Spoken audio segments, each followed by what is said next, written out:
Buenas tardes, estimados magistrados, secretario general, audiencia que nos sigue a través de nuestros diferentes canales de comunicación, de conformidad con lo dispuesto en los artículos 20, 21 y 22 de la Ley Orgánica de este Tribunal y con fundamento además en los artículos 1, 2, 3 y demás aplicables del reglamento que regula el desarrollo de las sesiones del Pleno de nuestro Tribunal, siendo las 12 horas del 31 de octubre de 2024 y encontrándonos reunidos en el salón de pleno de este órgano jurisdiccional, doy inicio a la presente sesión pública ordinaria convocada para este día y hora, instruyendo al secretario general de acuerdos proceda a pasar lista de asistencia.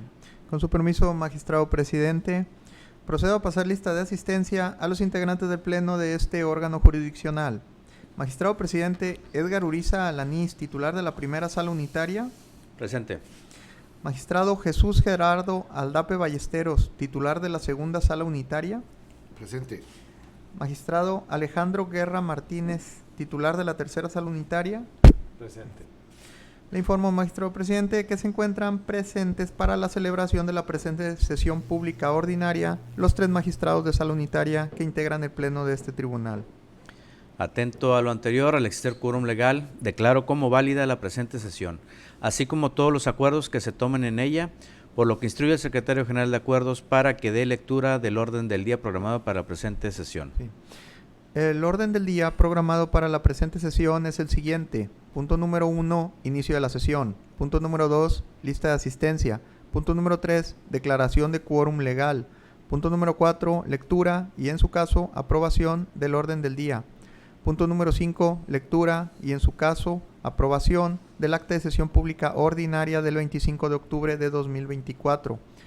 Punto número 6, resoluciones jurisdiccionales del Pleno, en el que se tienen programados 2 proyectos de resoluciones a discutir, consistentes en, primero, proyecto de resolución interlocutoria de reclamación dictado en el juicio de nulidad 013, diagonal 2022, diagonal 2 romano-A, cuya instancia fue promovida a nombre de la parte actora, así como también de las autoridades demandadas, Secretaría de Administración del Gobierno del Estado, Dirección Jurídica de la Secretaría de Administración, Dirección de Contratos de la Dirección General de Compras y Operaciones Patrimoniales de la Subsecretaría de Administración y Dirección General de Compras y Operaciones Patrimoniales de la Subsecretaría de Administración, todas del Gobierno del Estado. Todos ellos promovieron el recurso en contra de un acuerdo del 13 de diciembre de 2023 de admisión de ampliación de la demanda emitido por la segunda sala unitaria, proyecto en el que se propone confirmar el autor reclamado. La ponencia se encuentra a cargo de la segunda sala unitaria. El siguiente es un proyecto de resolución a recurso de revisión dictado en el juicio de nulidad 042, diagonal 2023, diagonal 3 romano-F, cuya instancia es promovida a nombre de la autoridad demandada por el director jurídico de la Secretaría de Desarrollo Urbano y Medio Ambiente de Tamaulipas. Ello en contra de una sentencia definitiva del 16 de febrero de 2024 emitida por la tercera sala unitaria. Proyecto por el que se propone revocar la sentencia recurrida para determinados efectos. La ponencia se encuentra a cargo de la tercera sala unitaria. El siguiente punto del orden del día es el número 7 de acuerdos jurisdiccionales del Pleno, en el que se tiene programado un proyecto a discutir, consistente en un proyecto de acuerdo de pleno dictado en el juicio de nulidad 024, diagonal 2024, diagonal 3 romano-A, emitido con motivo de la interposición de un recurso de revisión promovido a nombre de las autoridades demandadas, tesorero municipal y jefe de catastro del municipio de Altamira, Tamaulipas, en contra de una sentencia definitiva del 19 de julio de 2024, pronunciada por el magistrado titular de la tercera sala unitaria. Proyecto en el que se propone tener por cumplido un requerimiento previo de copia de traslado, así como admitir a trámite dicho medio de defensa. La ponencia se encuentra a cargo de la presidencia. El siguiente punto del orden del día es el número 8 de asuntos administrativos, en el que no se tienen programados asuntos a tratar. Siguiente punto número 9 de asuntos generales, en el que tampoco se tienen asuntos programados, mientras que el último punto del orden del día es el punto número 10 de clausura de la sesión. Cabe precisar que los puntos 1, 2, 3 y 4 del referido orden del día, que corresponden al inicio de la sesión, lista de asistencia, declaración de quórum legal, así como la lectura del orden del día de la presente sesión, han sido debidamente desahogados, encontrándose pendiente de su desahogo únicamente la aprobación del contenido del orden del día precisado. Compañeros magistrados, someto a su aprobación el orden del día programado para la presente sesión. Secretario, proceda a tomar votación en forma económica. Magistrados, ¿cuál es el sentido de su voto respecto de la aprobación del orden del día programado para esta sesión? A favor. Ok. Le informo, magistrado presidente, que el orden del día programado para esta sesión cuenta con el voto a favor de los 3 integrantes del Pleno. Por tal motivo, declaro aprobado el orden del día programado para la presente sesión. En desahogo del punto 5, solicito al Pleno la dispensa de la lectura del acta de sesión ordinaria del 25 de octubre de 2024, toda vez que la misma fue circulada con la debida anticipación. Asimismo, solicito a este Pleno la aprobación de su contenido, tomando una sola votación para ambos efectos. Secretario, proceda a tomar votación en forma económica. ¿Cuál es el sentido de su voto, magistrados, respecto de la aceptación de dispensa de lectura del acta de sesión pública ordinaria referida, así como respecto de la aprobación de su contenido? A favor. Le informo, magistrado presidente, que tanto la dispensa de lectura del acta solicitada, así como la aprobación de su contenido, cuentan con el voto a favor de los 3 integrantes del Pleno. En consecuencia, declaro aprobado por unanimidad de votos el contenido del acta de sesión pública ordinaria del 25 de octubre de 2024, instruyendo al secretario general de acuerdos informe al Pleno cuál es el siguiente punto del orden del día. El siguiente punto del orden del día corresponde al punto número 6 de resoluciones jurisdiccionales del Pleno, en que se tienen programados 2 proyectos de resoluciones a discutir. El primer proyecto corresponde a una resolución interlocutoria de reclamación dictada en el juicio de nulidad 13/2022/2 A, cuya ponencia se encuentra a cargo de la segunda sala unitaria, por lo que cedo el uso de la palabra a su titular, magistrado Jesús Gerardo Aldape Ballesteros. Muchas gracias, magistrado presidente. Te agradezco el uso de la palabra. Efectivamente, se trata de una resolución interlocutoria de recurso de reclamación dictada dentro del expediente 13/2022-2 A, a través del cual ciertamente el auto de admisión de ampliación de demanda de fecha 13 de diciembre es impugnado a través de recursos de reclamación por parte tanto de la parte actora como de la parte demandada. Partiendo de esa base, me permito comentar como cuestión previa que en el presente expediente la parte actora y en forma conjunta las autoridades demandadas, llámese Secretaría de Administración del Gobierno del Estado y sus dependencias auxiliares, así como la Dirección Jurídica, Dirección de Contratos y Dirección General de Compras y Operaciones Patrimoniales, interpusieron recurso de reclamación en contra del auto de admisión de ampliación de demanda de fecha 13 de diciembre del 2023, tal como lo acabo de comentar. En ese sentido, y toda vez que ambos medios de defensa fueron interpuestos en contra del mismo proveído, en atención a los principios de concentración, economía procesal, claridad y concisión de los fallos y con las reglas de la lógica, estos se resuelven en forma conjunta en la presente resolución interlocutoria, ya que una segunda instancia de un proceso jurisdiccional, sin importar si su apertura tuvo origen en la inconformidad de una o varias partes, jurídicamente debe sustanciarse en un procedimiento unitario, compuesto de una secuencia ordenada de actos, para concluir en una sola sentencia, en la cual se estudien y resuelvan todas las cuestiones planteadas legalmente por el recurrente único o los distintos recurrentes. Partiendo de esa base, nos permitimos analizar específicamente los agravios expuestos por la parte actora.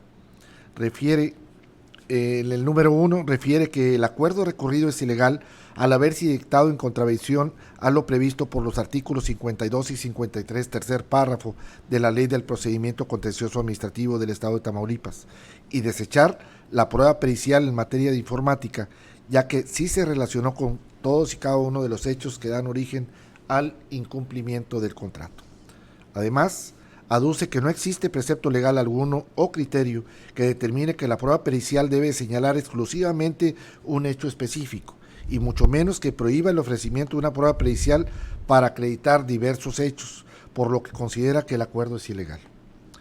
En un segundo agravio, señala que la prestación del servicio a la Secretaría de Finanzas del Gobierno del Estado de Tamaulipas se puede acreditar con el contrato, así como con la resolución que rescinde el mismo. Sin embargo, refiere que no es el único medio probatorio para acreditarlo y que además el marco jurídico que regula el ofrecimiento de pruebas en el procedimiento contencioso administrativo no establece limitación alguna para acreditar la prestación del servicio contratado y existen otros medios de prueba para acreditar tales hechos.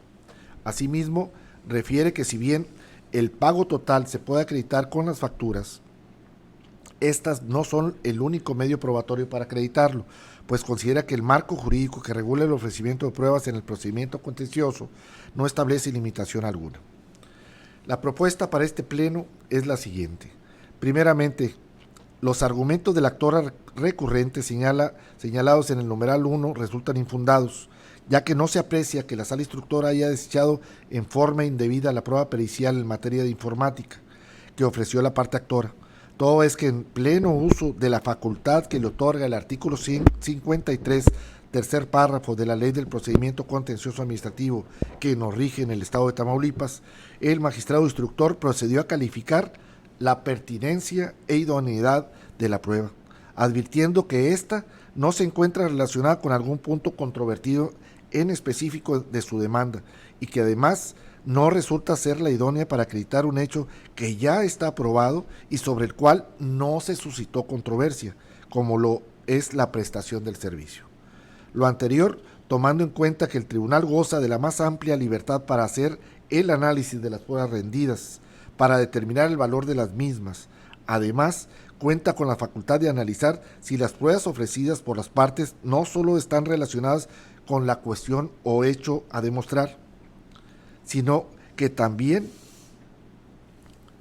está facultado para verificar si las pruebas son el medio apropiado y adecuado para demostrar los hechos en materia de la controversia planteada, que es precisamente el principio de idoneidad de las pruebas. En ese tenor, como lo establecen los criterios que se invocan en el mismo proyecto que se somete a su análisis y aprobación, el magistrado instructor no está obligado a emitir una prueba si no cumple con los requisitos para ello, como lo es la pertinencia y idoneidad de la misma. Además, en un segundo, en referente a lo aseverado o a las aseveraciones planteadas por la parte actora en el numeral 2, estas resultan infundadas, toda vez que contrario a lo vertido por el recurrente en el sentido de pretender probar un hecho que no se encuentra sujeto a controversia como lo es el servicio prestado a la demandada, debe decirse que el artículo 278 del Código de Procedimientos Civiles del Estado de Tamaulipas, aplicado en forma supletoria a la materia, impone como limitación a la libertad probatoria que los medios de prueba son improcedentes y deben ser rechazados aquellos que se ofrezcan para demostrar hechos que han sido admitidos por las partes y sobre los que no se suscitó controversia. Luego entonces, en relación a lo planteado por el recurrente en el sentido de que cuenta con libertad probatoria ilimitada y que el magistrado instructor olvidó que otro elemento importante que rige la prueba pericial es no dejar en estado de indefensión a la oferente de la prueba, debe decirse claramente que la garantía de audiencia tutelada en el artículo 14 constitucional se respeta únicamente cuando a las partes se le reciben todas las pruebas que ofrecen para acreditar su dicho. Sin embargo, es menester precisar que si bien el derecho a ofrecer pruebas que conlleva el desahogo respectivo, ello no se traduce en que tal potestad procesal pueda ejercerse en forma ilimitada, pues de ninguna manera el artículo constitucional en comento establece una posibilidad infinita, sin limitaciones ni condicionamientos. En ese sentido,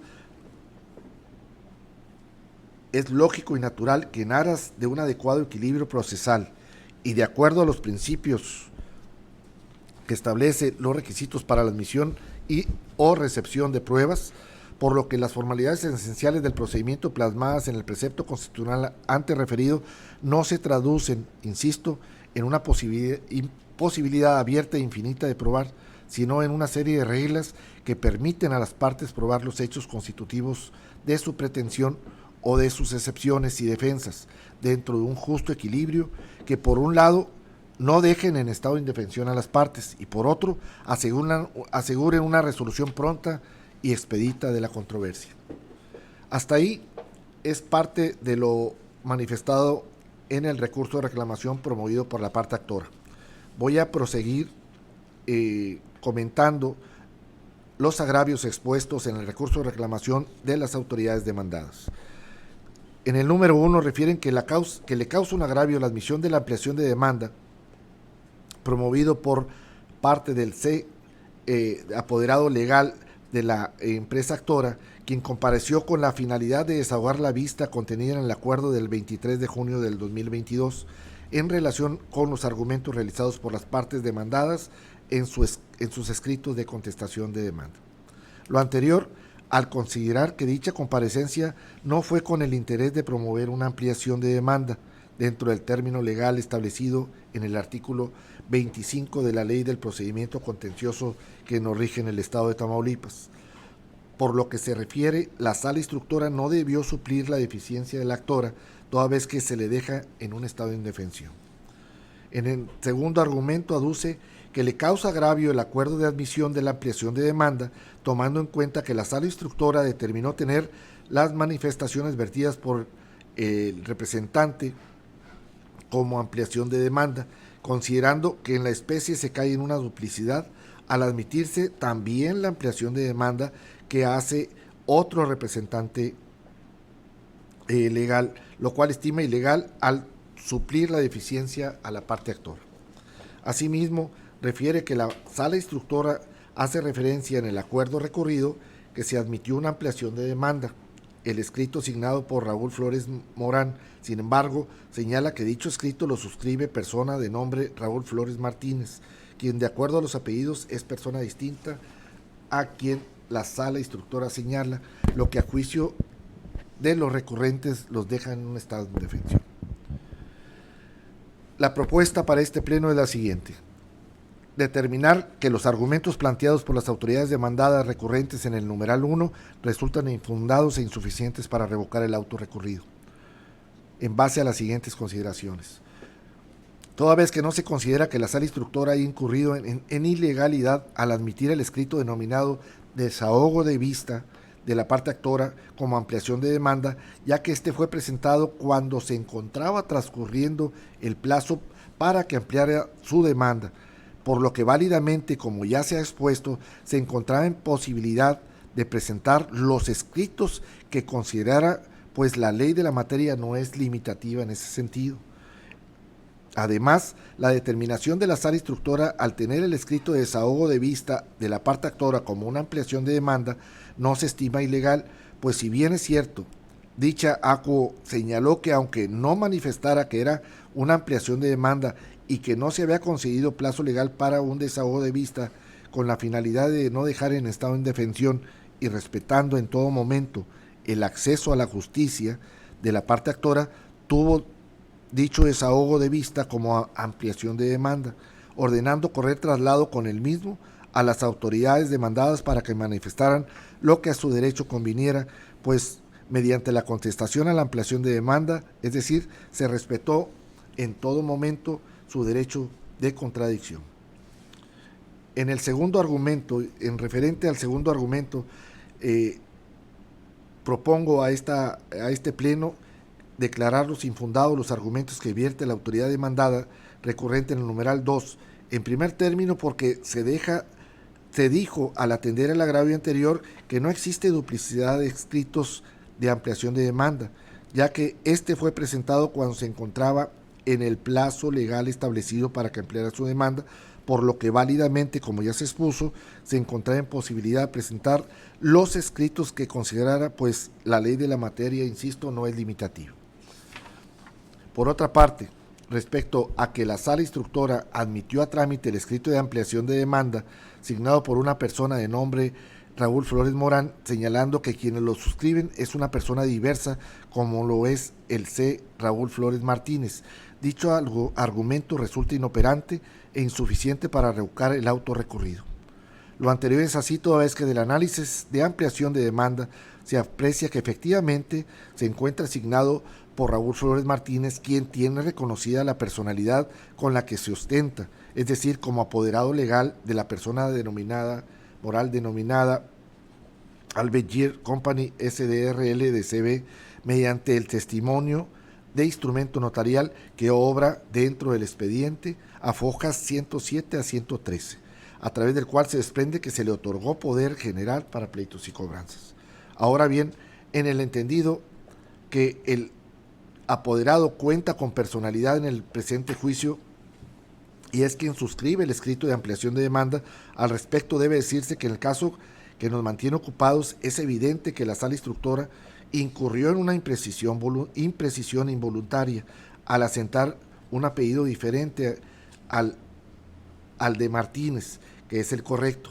Imprecisión que a juicio de este pleno, que hoy resuelve, no es trascendente ni causa perjuicio a la hoy recurrente, puesto que existen datos adicionales que permiten concluir que quien suscribe el escrito de ampliación de demanda cuenta con personalidad para representar jurídicamente a la persona moral demandante, como lo son el instrumento notarial antes referido, el recurso de reclamación signado por dicho representante, además el recurso de reclamación igualmente presentado por el representante o apoderado. En ese sentido, se considera que la impresión mecanográfica de la sala instructora se considera como aquellas denominadas no invalidantes, debido a que no inciden en forma alguna en la legalidad de la sustanciación del juicio, ni generan certidumbre en la recurrente. Por todo lo antes expuesto, es que el suscrito magistrado propongo a este pleno confirmar el auto de admisión de demanda, de admisión de ampliación de demanda de fecha 13 de diciembre del 2023. Es cuanto, presidente magistrado. Gracias. Se abre discusión el presente proyecto. Magistrado Alejandro Guerra Martínez, ¿algún comentario? Gracias por el uso de la palabra, magistrado presidente. En este caso, se estima correcto que se confirme el auto recurrido, toda vez que tanto la actora como su contraparte no desvirtúan la legalidad de dicho auto en la parte que consideran ellos les afecta. Es así, pues efectivamente, como lo consideró el magistrado ponente, dicha recurrente no relacionó el medio de convicción con ninguno de los hechos de su demanda, el cual es requisito indispensable para su admisión. Pues si bien es cierto, señaló que con la prueba pericial pretendía acreditar el estado de la prestación de servicios, cierto es también que ese objeto es genérico, tomando en consideración que en su demanda vertió varios argumentos. Asimismo, las autoridades recurrentes, con sus argumentos, no demuestran la ilegalidad de la que tildan el acuerdo en el que se admitió a trámite las ampliaciones de demanda, pues el hecho de que la actora en uno de los escritos refiriera que acudía a desahogar vista, ello no es impedimento para admitirla como ampliación de demanda, por haber sido ésta presentado dentro del término concedido para tal efecto. Es cuanto, magistrado presidente. Gracias. Realmente concuerdo con todo lo vertido por el magistrado ponente y también por el magistrado Alejandro, en virtud de que pues son dos reclamaciones, una por parte del actor y otra por parte de las autoridades demandadas. El actor en lo medular señala que tiene libertad ilimitada de presentar cualquier medio probatorio a efecto de acreditar algún punto de controversia, y en este caso lo que ofreciera era una prueba pericial que, concuerdo con lo señalado con el magistrado instructor, no es la idónea para demostrar lo que él pretendía, en virtud de que ya existen otros medios probatorios que lo comprueban. Y es en ese sentido que no es que los actores o los que estén involucrados en este asunto tengan libertad ilimitada, sino que por eso tiene el magistrado la libertad de ponderar la idoneidad de las pruebas y la pertinencia de las mismas para demostrar ciertos actos. ¿Por qué? Porque también tenemos que ver que sea un procedimiento rápido, es decir, no podemos pretender desahogar todas las pruebas que nos quieran presentar cualquiera de las partes cuando ya el acto hecho que quieren comprobar con las mismas se encuentra acreditado con otras. Sería demasiado llegar a esa pretensión. En ese sentido concuerdo con lo señalado por el magistrado instructor. Y con respecto a lo que señala la autoridad, que se fue más allá con respecto a que la actora presentó el escrito como un desahogo de vista y fue admitido como ampliación de demanda, en nada le perjudica en virtud de que no le causa agravio alguno, en virtud de que el acuerdo que se fue emitido fue para una ampliación de demanda y no un desahogo. El que lo haya señalado de esa manera no le causa perjuicio alguno en ello. Además que con respecto a lo que señala el error mecanográfico que se tuvo al señalar el apellido Morán por el de Martínez, no es un error invalidante, como bien se señala, toda vez que en autos y en constancias queda plenamente probado que quien firmó ese documento tiene la personalidad jurídica para representar a la empresa. En ese sentido, concuerdo con lo que señalan ambas partes. Si no hay más que agregar y considerando se encuentra suficientemente planteado y discutido el asunto, secretario, procede a tomar votación correspondiente. Respecto del proyecto de resolución interlocutoria de reclamación recién expuesto por su ponente, magistrado presidente Edgar Uriza Alanís, ¿cuál es el sentido de su voto? Favor del proyecto. Magistrado Jesús Gerardo Aldape Ballesteros, ¿cuál es el sentido de su voto? A favor. Magistrado Alejandro Guerra Martínez, ¿cuál es el sentido de su voto? En favor del proyecto. Sí. Le informo, magistrado presidente, que el proyecto sometido a consideración cuenta con el voto a favor de los 3 integrantes del Pleno. En consecuencia, declaro aprobado por unanimidad de votos la resolución interlocutoria de reclamación dictada en el expediente del juicio de nulidad 13, diagonal 2022, diagonal 2 romano, guión A. El segundo proyecto corresponde a una resolución a recurso de revisión dictado en el expediente del juicio de nulidad 42, diagonal 2023, diagonal 3 romano, guión F, cuya ponencia se encuentra a cargo de la tercera sala unitaria, por lo que cedo el uso de la palabra a su titular, magistrado Alejandro Guerra Martínez. Gracias por el uso de la palabra, magistrado presidente. Y así como lo menciona nuestro secretario general de acuerdos, el presente asunto a tratar versa sobre un recurso de revisión interpuesto en el expediente 043, diagonal 2023, diagonal 3 romano, guión A. En primer lugar, es importante señalar que quien promovió el presente recurso es la autoridad demandada en contra de la sentencia definitiva de fecha 16 de febrero de 2024, mediante la cual se declaró la nulidad lisa y llana de los créditos fiscales, así como los actos de ejecución, al considerar que la autoridad aludida no cumplió con la carga procesal de exhibir las resoluciones debidamente certificadas que la actora manifestó desconocer en términos del artículo 24, fracción segunda de la Ley del Procedimiento Contencioso Administrativo del Estado de Tamaulipas.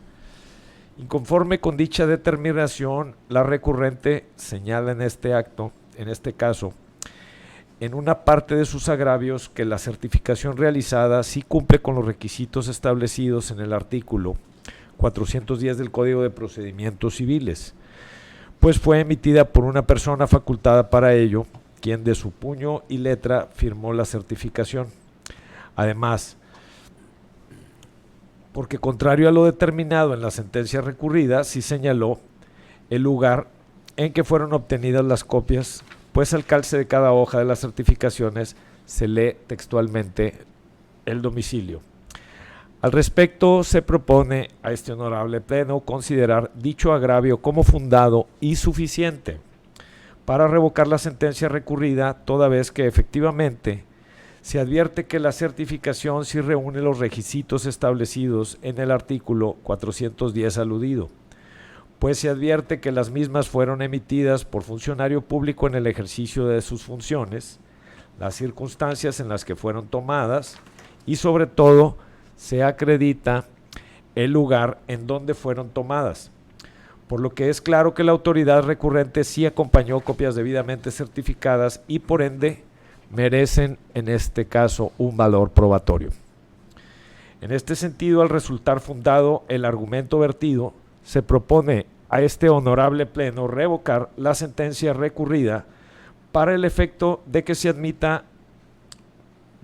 emita una nueva en la que se prescinda de considerar que las copias exhibidas por la autoridad demandada son copias simples y carecen de valor probatorio pleno, y en su lugar se se determine que dichas copias sí se encuentran debidamente certificadas y obvio con la libertad de jurisdicción se resuelva lo que en derecho corresponda.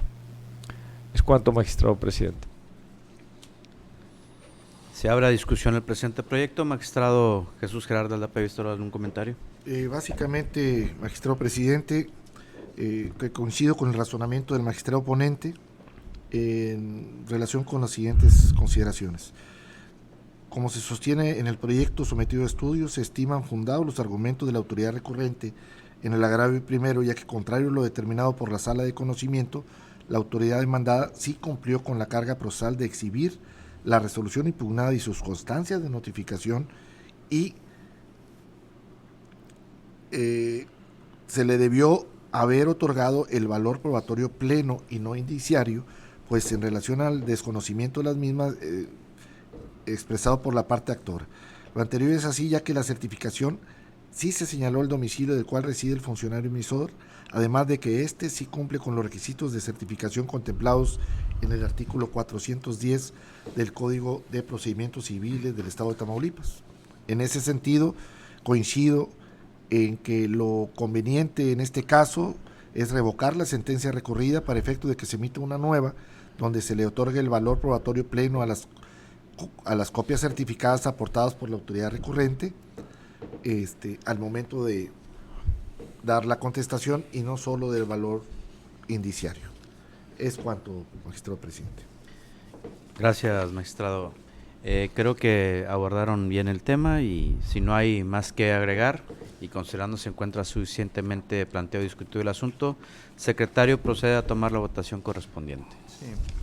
Respecto del proyecto de resolución a recurso de revisión recién expuesto por su ponente, magistrado presidente Edgar Uriza Alanís, ¿cuál es el sentido de su voto? Favor del proyecto. Magistrado Jesús Gerardo Aldape Ballesteros, ¿cuál es el sentido de su voto? A favor del proyecto. Magistrado Alejandro Guerra Martínez, ¿cuál es el sentido de su voto? En favor del proyecto. Le informo, magistrado presidente, que el proyecto sometido a consideración del Pleno cuenta con el voto a favor de sus 3 integrantes. En consecuencia, declaro aprobado por unidad de votos la presente resolución a recurso de revisión dictado en el expediente del juicio de nulidad 42/2023 /3 romano-F. Una vez agotado el punto de resoluciones jurisdiccionales del Pleno, secretario procede a informar cuáles son los siguientes puntos del orden del día. Sí. El siguiente punto del orden del día corresponde al punto número 7 de acuerdos jurisdiccionales del Pleno, en el que se tiene programado un proyecto de acuerdo jurisdiccional a discutir. El único proyecto de acuerdo jurisdiccional a discutir corresponde al dictado en el juicio de nulidad 24/2024/3 romano-A, con motivo de un recurso de revisión promovido a nombre de la parte actora del juicio. Secretario procede a dar cuenta con los antecedentes del proyecto. Los antecedentes son los siguientes. El día 24 de octubre del año en curso se recibió un escrito proveniente de una delegada para recibir notificaciones a nombre de las autoridades demandadas, tesorero municipal y jefe de catastro del municipio de Altamira, Tamaulipas, por medio del cual acude en tiempo a dar cumplimiento al requerimiento formulado por este Pleno mediante acuerdo del 12 de septiembre del año en curso, de exhibición ante este tribunal de una copia del escrito de recurso de revisión de que se trata para el emplazamiento a la parte actora en el presente juicio contencioso administrativo. Habiéndosela percibido que de no cumplir con lo anterior en el plazo concedido, se tendría por no interpuesto dicho medio de defensa, ante la imposibilidad de continuar con el trámite del referido medio de defensa. Al respecto, propongo a este Pleno admitir a trámite el recurso de revisión planteado por haberse dado cumplimiento en tiempo y forma al requerimiento previo de este Pleno, así como por ubicarse en el supuesto de procedencia establecido en el artículo 95, fracción primera, incisos E y F de la Ley del Procedimiento Contencioso Administrativo del Estado de Tamaulipas, al corresponder la materia de impugnación en el juicio contencioso administrativo a una resolución atribuida a una autoridad fiscal municipal en el Estado de Tamaulipas, como lo es el tesorero municipal de Altamira, Tamaulipas, considerado así en términos de lo dispuesto por los artículos 69 del Código Municipal para el Estado de Tamaulipas y 34, fracción quinta del Código Fiscal del Estado de Tamaulipas, además de haberse interpuesto oportunamente dentro del plazo de los 15 días establecidos en el Ordinal 95 invocado, además de corresponder la materia de impugnación a una sentencia definitiva de sala unitaria, resultando procedente ordenar correr traslado con una copia del recurso a la contraparte para que en el plazo de 15 días manifieste lo que a su derecho convenga. Se abre discusión el presente proyecto de acuerdo jurisdiccional. Magistrado Gerardo Aldape, ¿algún comentario? No, ninguno, magistrado presidente. Magistrado Alejandro Guerra, ¿algún comentario? Sin comentario, magistrado presidente. Considerando que se encuentra suficientemente planteado el tema, secretario, proceda a tomar la votación correspondiente en forma económica.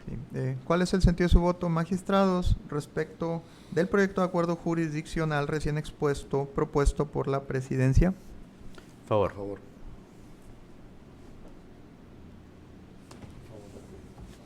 Le informo, magistrado presidente, que el proyecto sometido a consideración del Pleno cuenta con el voto a favor de sus 3 integrantes. En consecuencia, declaro aprobado por unanimidad de votos el acuerdo jurisdiccional dictado en el expediente 24/2024/3 Por último, toda vez que no existen programados asuntos a tratar en los puntos 8 de asuntos administrativos y 9 de asuntos generales, por tanto, en desahogo del último punto del orden del día, que corresponde a la clausura de la sesión, siendo las 12:40 del 31 de octubre de 2024, declaro clausurada la presente sesión pública ordinaria. Muchas gracias.